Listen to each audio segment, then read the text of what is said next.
Right, we are just waiting for this to begin. Let's see. Just waiting for it. Waiting for it.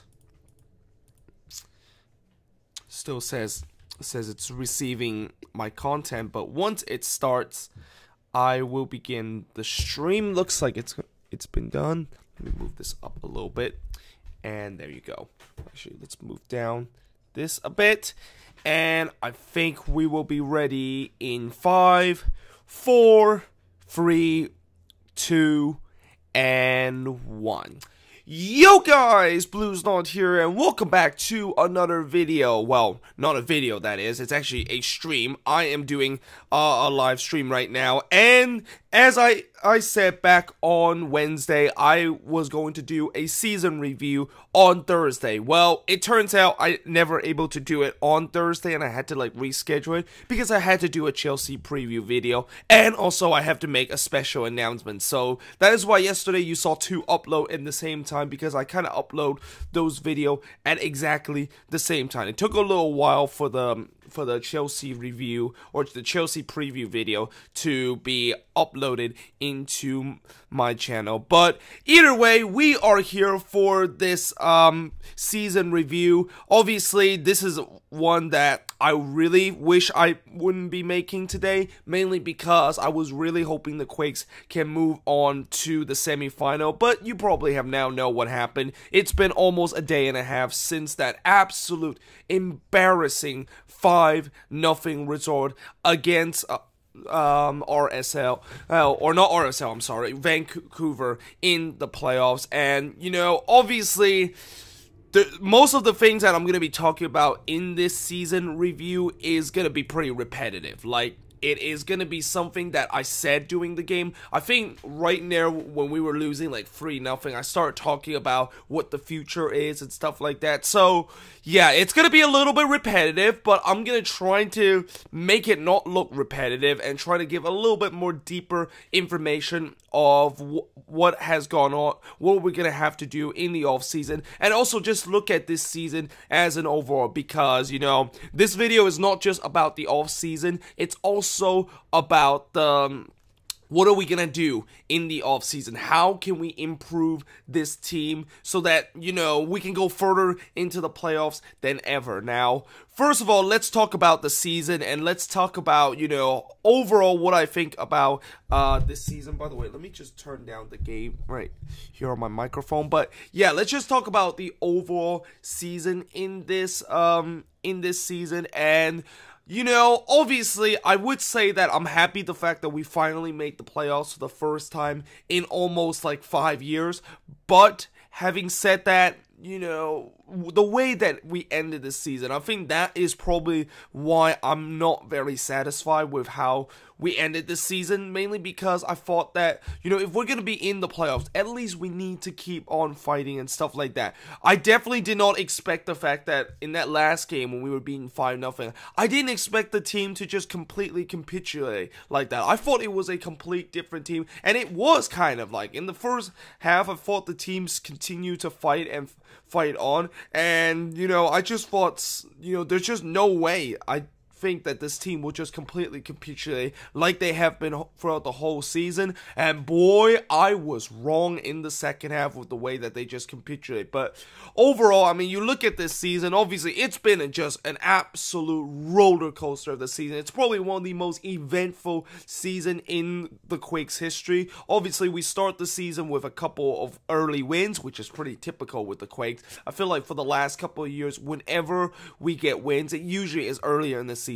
I don't know why that is the case, but usually we get those early wins, and then we hit a draw kind of period and kind of a down period, and then eventually right near the end we start to pick it up, even though potentially it would be kind of too late. So this season was sort of like this, but one thing that was interesting about this season is that the Western Conference this season was so bad. I feel like in many ways the Western Conference this season, the way that how you look at the way that we gone into the playoffs, we were very lucky to be in the playoffs. I mean, everybody have to agree with the fact that we were so lucky, mainly due to the fact that so many teams like LA or Dallas that's supposed to be in the playoff spots, are supposed to be favored to go into the playoffs, are not doing it. I mean, LA, they pretty much had a massive kind of collapse this year, and then FC Dallas has their own collapse in the second half of the season. So, it was just kind of like the door was just wide open in the Western Conference. I think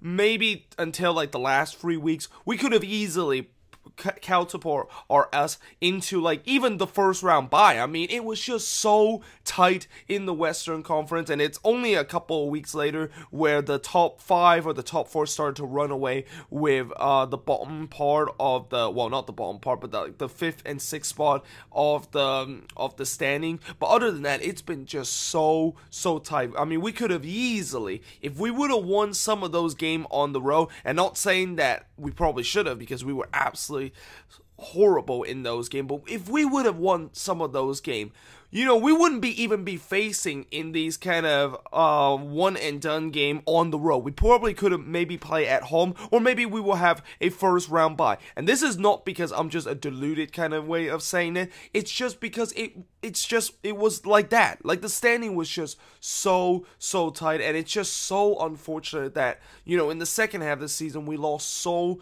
many road games. And I think the reason why we lost so many road games is because we were going for it every single game. And during this season, we all know that Chris Leach, or not Chris Leach, but Dominic Kintner got fired in the middle of the season, and Chris Leach is coming on, and there are still a little bit debate whether or not was that the right decision. Some people say that that was the wrong decision. Some people say that it is the right decision. For me, I really think that I think it was the right decision. We sacked Dominic Kintner, but I don't think it was a good decision to hire Chris Leach. And I'm hoping that Leach will be replaced next season. I don't think he'll come back. I really hope he doesn't come back, because I just feel like he's so technically naive. Like he's very stubborn whenever he manages a game. He doesn't take a lot of risk on the field, and I just feel like we need a new and quality kind of MLS manager. We need an MLS manager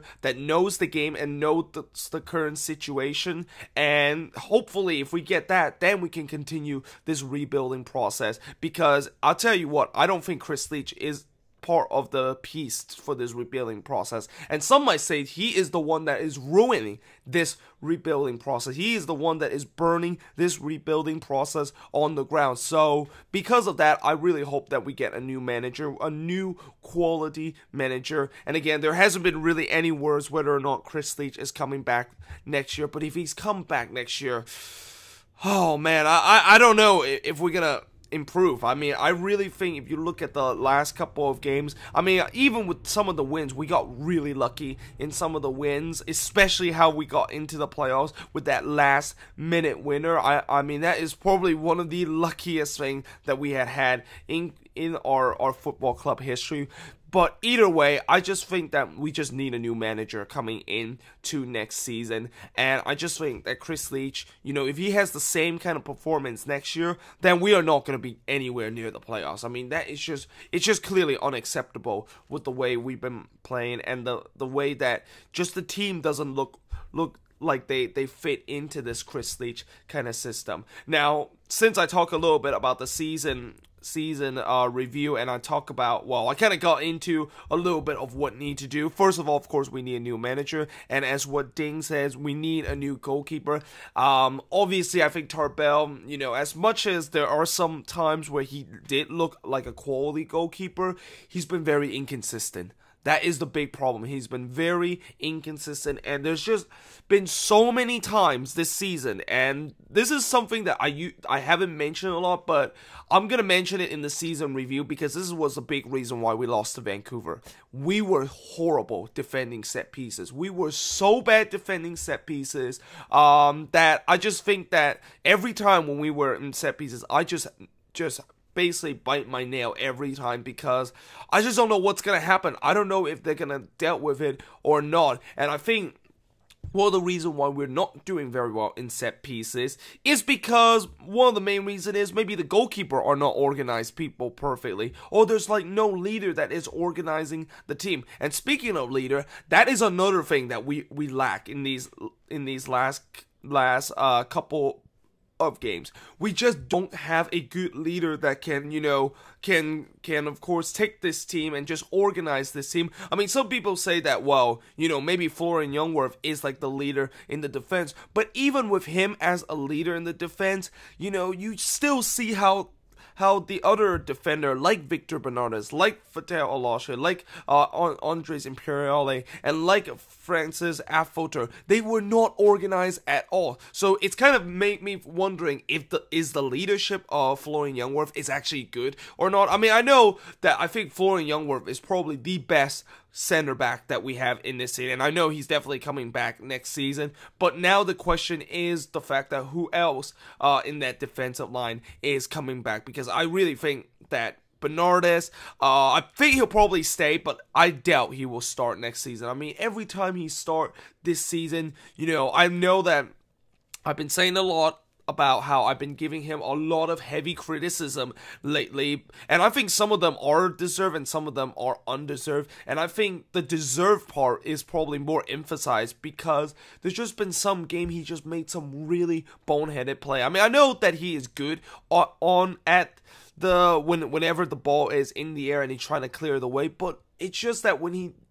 trying to defend someone that is dribbling in his face, that is what he is struggling. And as much as he is really good on the air, most of the time whenever teams attack, they usually attack on the ground, and they usually attack with dribbles. And if he cannot able to try to sustain some good tackle, I just don't think he's just good enough defender for us. But either way, that of course is just kind of like my opinion on how it is. And I think, doing this off season, like I said, we really need to burn this defensive core. Like, I just think that this defensive core is just not good enough, and I'm just worried that, even if we get Howard Cummins back, I don't know how Howard Cummins is going to do in that back line. We haven't seen him wearing the Quake shirt, or, well, we have seen him in the introduction, but we have not seen him play even a single minute in this season. So it's almost like a new signing next season for us. It's almost like Howard Cummins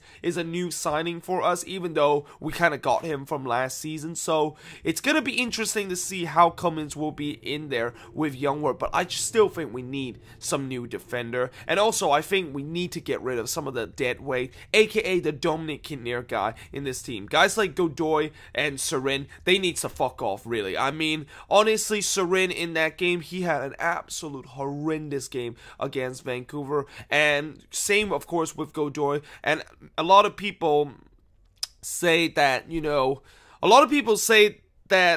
Godoy and Serin, there are times where he actually was pretty decent, but one of the other thing that many people say is that they always give away very silly fouls. And I'll tell you what, I'm not sure if it was the second goal or the third goal by Vancouver in that game, that we gave away an absolute silly kind of set pieces, and I think it was Serin or Godoy, the one that gave it away. Like, we cannot give away those silly fouls. I mean, they're just, I think there's just got to be a point where I feel like, even though they, in many ways, sometimes they could be a very good midfielder and good holding midfielder, when they give away those silly fouls and get themselves in trouble with a yellow card. And I think Godoy and Serin, I think both of them has got a share of getting sent off this season. So I think that, we can't let this happen. We can't let them continue to be on the pitch and just be completely a hothead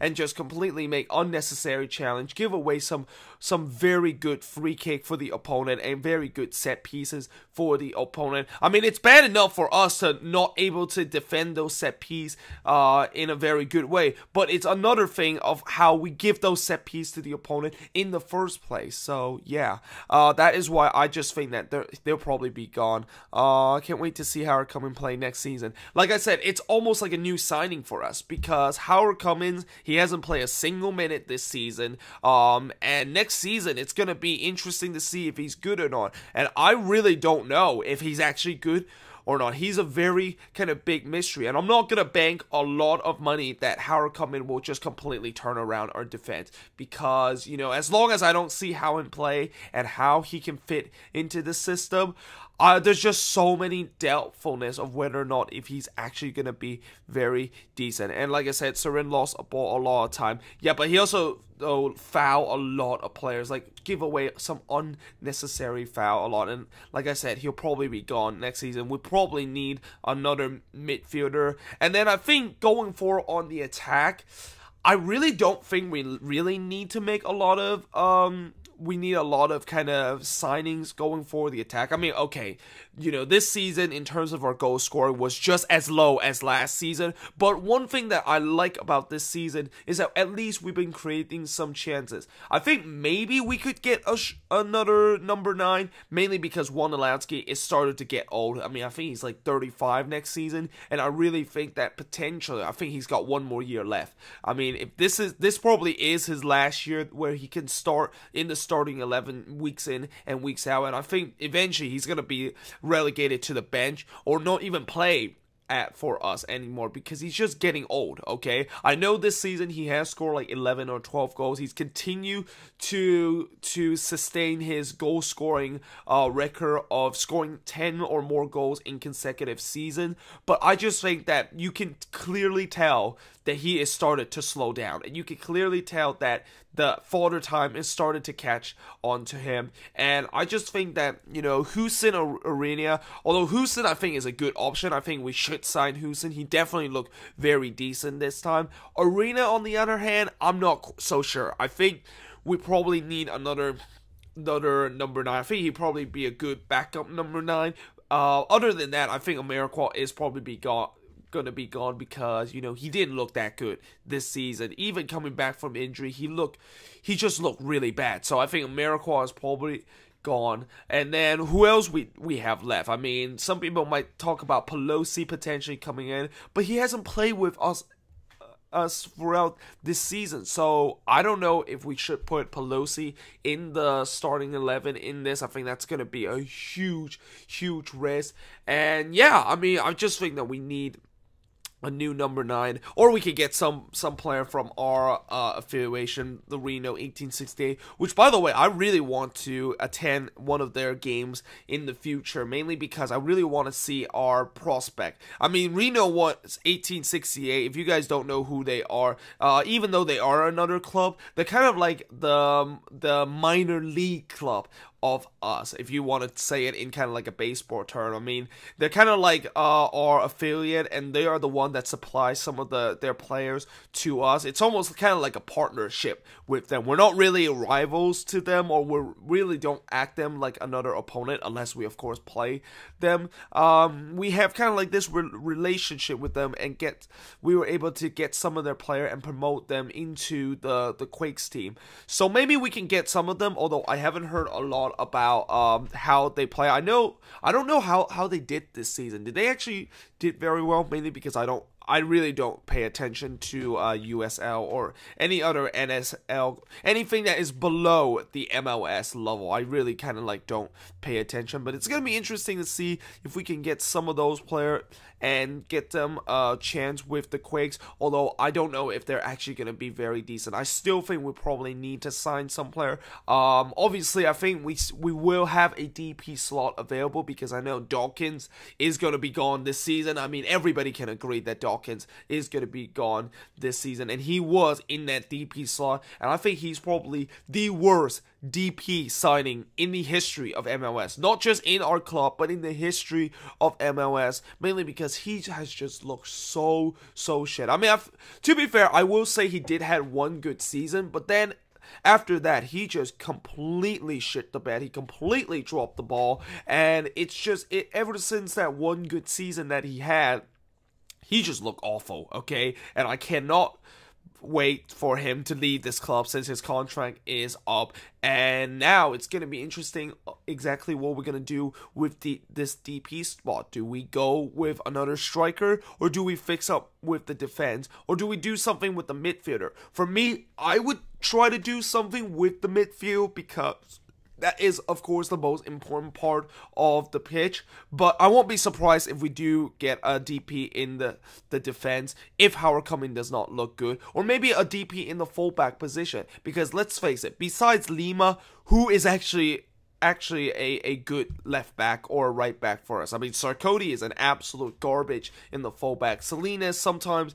look good in the fullback and sometimes doesn't look good. So it's like we don't really have a natural fullback, and that is probably another reason why we probably need to sign another guys, or maybe get some player from Reno to play in this, because that is one of the other spots that it's just been lacking. But basically, I would say the bottom line to this is that we need a lot of changes. We still have a lot of pieces that we need to fit. Obviously, I think there are some positions that we have been able to do. I think going with the winger position with Vako, or not Vako, but Hika, he's probably going to be here, and he's probably going to be playing in that left mid. I know he should be playing in the central attacking mid, but then Vako is there, and you're not going to put Vako in any other position. I think Vako he's probably the biggest piece in this team so far. He is by far the best player in this team besides Wondolowski, and I just think that he's going to be the one that is going to be with this team for a long time if he continues this performance, and he's going to be a key piece of our beginning process of just getting a rebuilding. And I don't know if this rebuilding is going to take like just 1 year. I think it might take like 2 or 3 years, mainly because I think that next season,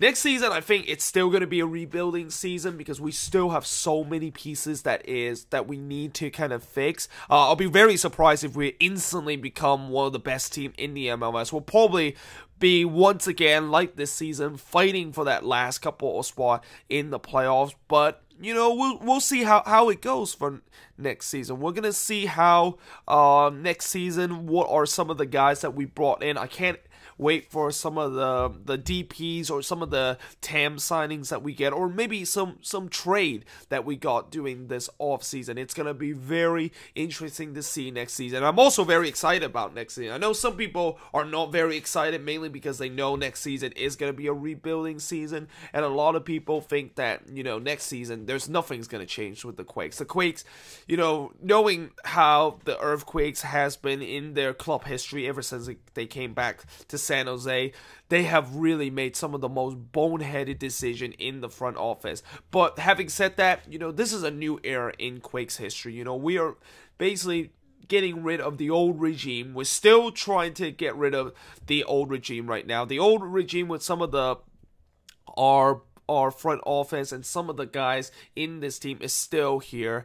And yeah, I mean, it's gonna be very interesting to see. See, I told you that Columbus made it to NYCFC, and it's my birthday. Happy birthday to some legend there. And yeah, well, you know, I will say this, okay? I forgot to mention that Atlanta United is in Atlanta. And if you know about Atlanta sports, as long as alongside with Washington sports team, they always tends to choke and bottle it in the playoffs. And it looks like Atlanta completely bottled it. Although, to be fair, a lot of people don't see it that way, because many people think that this is their first season, and I think I'm being a little bit too harsh. The fact that, you know, they completely choke in the playoffs like that. But, you know, I want to have some fun with that. I mean, you know, it's been it was kind of devastated to see the Quakes get absolutely smoked in the playoffs. So I want to at least have some fun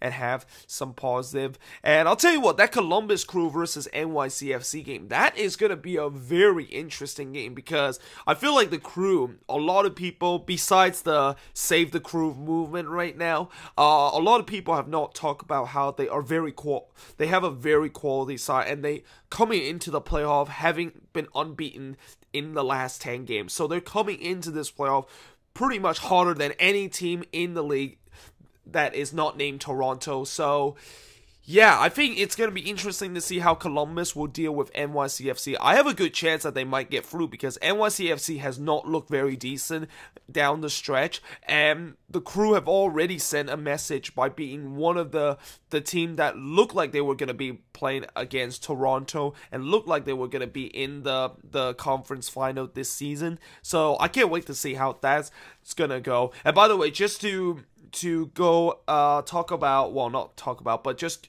kind of like a little overview of the other game. Obviously, Columbus Crew, like they said, they won it in penalties, and it was actually Adam John, the guy that actually scored that goal. And I remember, I'm not sure, was it back in my stream or was it somebody I talked to talk about how Adam John was actually a very quality kind of player, and that, you know, it feels like we would definitely regret the fact that he left us. Well, yeah. I feel like I'm kind of regret now because he scored that winning penalties, but then again, you know, in that game against Atlanta, I don't think he played in a big part until like the penalty shootout. So, yeah, I still don't regret the fact that we let him go as of yet, until he of course burned us and play against us and decided to burn us, which he has already did. You know, remember earlier this season when the Crew play against us, he trying to burn us, trying to score against his old team, and he was unable to do that. Or did he? Oh god, I think he did. I think he actually did, because I remember when Columbus scored that goal, I remember, maybe, was it Adam John? Oh my god, I think he did actually burn us. I think he actually did score against our old team, and I think that what I talk about, how he hasn't been proving against us, is all rubbish now. But either way, as I said, Columbus is moving on. Who else is moving on? New York is moving on. They beat the Fire 4-0. Another, that was actually a really surprising result. I mean, I talked about a little bit about it during the last stream. In terms of the Western Conference, obviously Vancouver's are moving through, and then I think it was Houston that is moving through against Sporting KC, and that one was a pretty interesting game. I mean, I actually watched like into like extra time, and that one was a very tight game, and I thought in this game, this was probably one of the most tightly contested game in the knockout stage, mainly because these two teams, you know, they know each other a lot. They're kind of like rivals to each other, and in the end, Houston was able to just get that goal in extra time and win it 1-0, and now they will be playing against I think it was Portland, or is it Seattle? I think it's Seattle. But yeah, I mean, still my pick is still on Portland right now. I think one of the Cascadia team is going to be making into the MLS Cup final. I mean, you have, so far in the Western Conference, we have 3 Cascadia team that is in the playoffs right now, and we're gonna get at least 2 of them in the or actually no. Well, actually, we're going to get at least one of the Cascadia team in the conference final, because, you know, Vancouver and Seattle, they're both Cascadia team. One of them, of course, will be getting in. So, yeah, it's going to be interesting to see how it goes. But, like I said, my pick is still on Portland. Hopefully, Portland can beat Houston. Although, I kind of now rooting a little bit on Seattle, which I think that's a bad idea because, you know, Seattle is sort of the Quakes' rival. But I want them to beat Vancouver, okay? Just to have a little kind of sour taste in Vancouver's mouth that, you know, when they beat us, they were on cloud 9, okay? That was just a let off. And when they face a real team, they just get completely crashed down back to reality. But yeah, that of course is going to be my review done and dusted. And yeah, I hope you guys enjoyed this review of this season. Obviously, we will not be playing again until next season. I know, it is really, really sad. There's not going to be Quakes football until next season. And yeah, I mean, I really wish this season would have continued, but I'm looking forward to it. I think I'm kind of a guy that is still kind of sticking in this rebuilding process, and I think if we do get it right, and that's a big if, because knowing the Quakes in the past and how the rebuilding process always tends to fail, but if they finally do it, and I just feel like this rebuilding is going to be a little bit different from previous rebuilding, mainly because we got a new owner, we got a new GM, we got some of the new kind of staff. It's almost like a new era for us. So hopefully that will be the case. Hopefully we get ourselves back into the glory days in the mid-2000s when the Quakes were regularly in the MLS playoffs and of course winning the MLS Cup. And yeah, I hope you guys enjoyed it. If you do, make sure you guys leave a like, smash that subscribe button, and also somebody told me this earlier, but I have reached 300 subscribers. So first of all, thank you all that have made me reach 300 subscribers. I know I'm not taking a big deal of it right now because knowing what happened last time when I reached 200 subscribers and how some people decide to troll on me and decide to unsubscribe me and then subscribe me and stuff like that. That's why I'm not gonna celebrate just yet. It's almost like, you know, we scored the first goal, but I'm not gonna be too excited because we might potentially concede and we're gonna have some troll that is gonna be, you know, they're gonna unsubscribe and stuff like that. We get to see them play in preseason in February. Well, yeah, but still, you know, I really want the actual season to begin. I mean, it's good to see them in the preseason, but at the same time, I want to see them in the regular season. I want to see them when it actually means something. So, yeah, and by the way, next season, a big news for you guys. I actually brought season tickets this season, or not this season, but next season, which means that potentially I am going to go to all the home game that the Quakes are going to be playing. Now, of course, if they play in the midweek, then I'll probably potentially have to sell them. And there are, of course, no guarantee that I will go to every weekend game because there's going to be some games where I might have too much stuff to do. I have too much schoolwork or an exam coming up. Then I unfortunately will not be going to those games. But I'm hoping that I might be able to try to go to every single game. I mean, this season I almost got to every single game. I think I only missed like 5 home games this season, 4 home games, so that's not a lot, okay, and I pretty much win about 75% of the home games, so that number will be hopefully a little bit higher, but there's just no guarantee that I will go to every single home game next season. But until then, I hope you guys enjoyed this. Thank you for watching. Hopefully we'll see you guys back in March supporting this channel and supporting my match vlog. Of course, season 3 kicks off back in March, and yeah, hope you guys enjoyed it, and I will see you guys next time. And come on, you Quakes, for the last time this season.